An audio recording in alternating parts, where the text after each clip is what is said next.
हाँ, good morning, have a nice day. अब की बार ट्रंप सरकार, मुझे ये डायलॉग याद आ गया सुल्तान आजम हिंद का।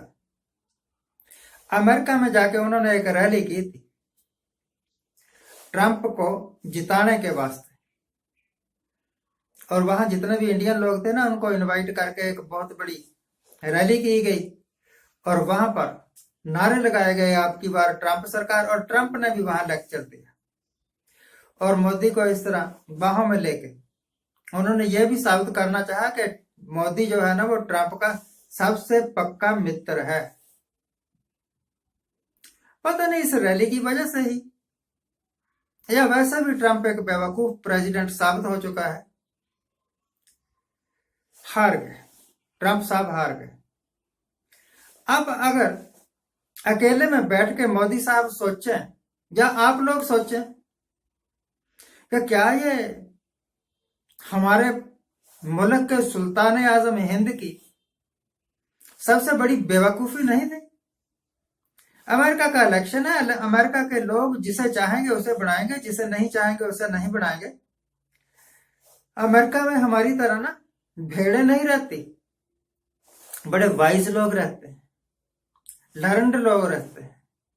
वो अपना अच्छा और बुरा सोच के इलेक्ट करते हैं आदमी को।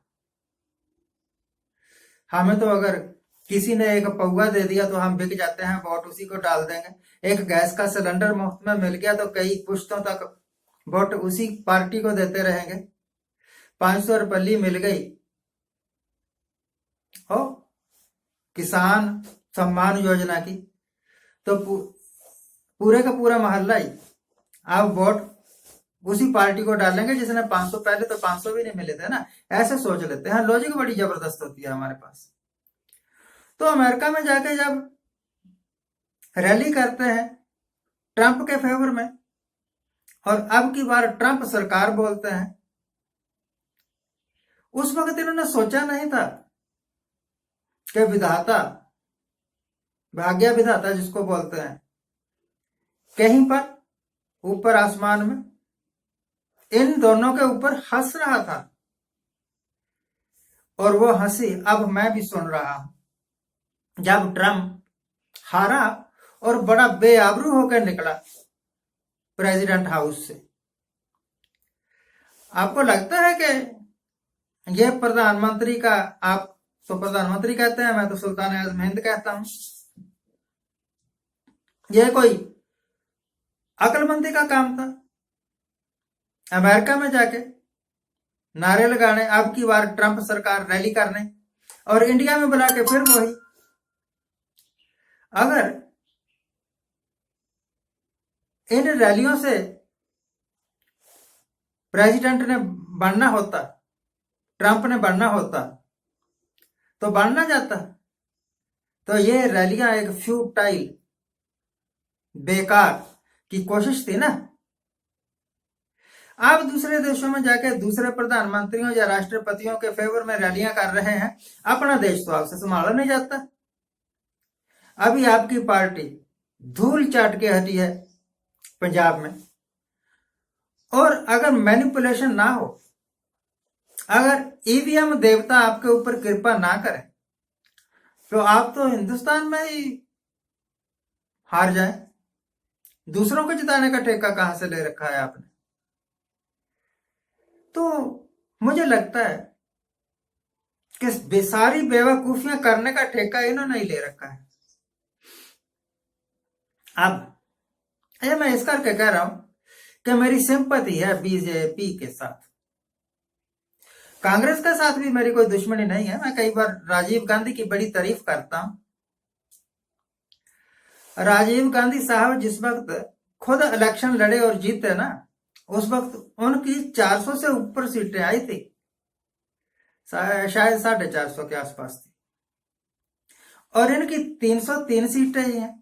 303 बंदूक होती थी एक, 303 की बंदूक बोलते थे। हमें चलाना सिखाया जाता था, बड़ा जबरदस्त झटका लगता था। जैसे ड्रैगन दबाते थे, बड़ा झटका। जो दुबले पतले होते थे वो तो अपना कंधा तड़ा के बैठ जाते। और ये 303 वाली गवर्नमेंट कई बार अपना नाक मुंह तोड़ा चुकी है और तड़ाएगी। जब जब भी कोई रैली होती है, जब जब भी कोई आंदोलन होता है, तो ये हर किस्म के हरबे अपनाते हैं उस आंदोलन को बदनाम करने के लिए, उस आंदोलन को साइड ऑफ करने के लिए। आंदोलन तो साइड ऑफ नहीं होता, परंतु इनकी बेवकूफी भरी हरकतों के कारण बेइज्जती हो जाती। अब किसान आंदोलन में खालिस्तानी भी थे, पता नहीं कहां गए। पाकिस्तान भी सपोर्ट कर रहा था, पता नहीं कहां गए। मुझे तो ऐसा लगता है जब पंजाब में जब हारे हैं ना बीजेपी वाले, कहते हैं उनकी बोली में बोलूं तो सुपड़ा साफ हो गया। पता नहीं क्या सुपड़ा और साफ कैसे हो गया। हारे, बड़ी बुरी तरह हारे। तो मुझे ऐसा लगता है कि बीजेपी वालों को जब ये जीत जाते हैं तो अपनी जीत बर्दाश्त नहीं होती, फिर ये ऊट पटांग काम करते हैं और लोग इनसे खींच जाते हैं और इनको सत्ता से उठा के बाहर फेंक देते हैं। पंजाब में से निकले आए, अब बंगाल की बारी है, असम की बारी है, वहां भी यही कुछ होने वाला है। Let us suppose somehow or the other, either by hook or by crook यानी ईवीएम की कृपा से या तोता मीडिया की कृपा से अगर ये जीत भी जाते हैं तब भी क्या कर लेंगे, क्या कर लेंगे। पूरे देश की बागडोर आपके हाथ में दी तो आपने पूरा देश बर्बाद कर दिया। अब जब बंगाल की बागडोर, असम की बागडोर आपके हाथ में आएगी तो वो भी बर्बादी करके हटोगे ना, कुछ छोड़ोगे थोड़ा। कुछ लोगों के मुकद्दर में होता है कि अगर वो सोने को भी हाथ डाले तो मिट्टी बना देते हैं। कुछ भाग्यशाली होते हैं कि मिट्टी को भी हाथ डाले तो सोना बन जाता है। मिट्टी को हाथ डालो सोना बन गया, ये तो भाग्य में था डॉक्टर मनमोहन सिंह के। और सोने को भी हाथ डालो तो राख बना दो, ये भाग्य में आया नरेंद्र मोदी के। सारा कुछ बेचने के बाद भी, सारी मैनिपुलेशन करने के बाद भी, सारे हरबे अपनाने के बाद भी आपसे देश नहीं संभला। पता है आपको, जब इन्होंने 370 हटाई थी तो कहा था आतंकवाद खत्म हो जाएगा। कल ही बड़ा जबरदस्त वहां पर आतंकी हमला हुआ और 2-3 हमारे सिपाही वगैरह मारे गए। तो आपने ये झूठ क्यों बोला था कि 370 हटने के बाद आतंकवाद खत्म हो जाएगा? जब इन्होंने नोटबंदी की तब भी यही कहा था कि आतंकवाद खत्म हो जाएगा, विदेशी फंडिंग खत्म हो जाएगी। हुआ कुछ? आतंकवाद खत्म। अगर वो खत्म हो गया है तो कोई बात नहीं, आपके बीजेपी वाले भी, विश्व हिंदू परिषद वाले भी किसी आतंकी से कम थोड़ा है। जब किसी को पीट पीट के मार देना लिंचिंग के नाम पर, यह भी तो एक आतंकवाद है और एक सरकारी आतंकवाद। किसान बैठे हुए हैं, आंदोलन कर रहे हैं, चुपचाप कुछ नहीं कह रहे और पुलिस वाले उनको जाके पकड़ के।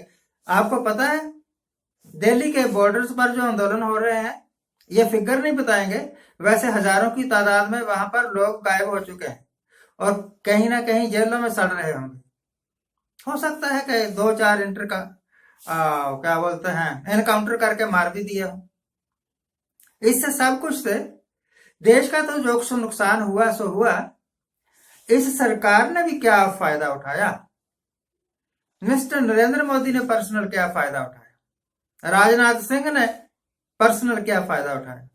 अब राजनाथ सिंह बोले एक दिन कि चाइना वापस जा रहा है। अरे बेवकूफ, जो चाइना आया ही नहीं था वापस कैसे जाएगा? आपका प्रधानमंत्री कहता है कि ना तो कोई आया है, ना किसी ने हमारी चौकी पर कब्जा किया है। जब कब्जा ही नहीं किया तो वापस कहां से जा रहा है? एक सच्चे सुच्चे प्रधानमंत्री को तू झूठा बनाना चाहता है। आज के लिए इतना है। आज जिनका जन्मदिन है उनको हैप्पी बर्थडे, आज जिनकी मैरिज एनिवर्सरी है उनको बहुत बहुत शुभकामनाएं।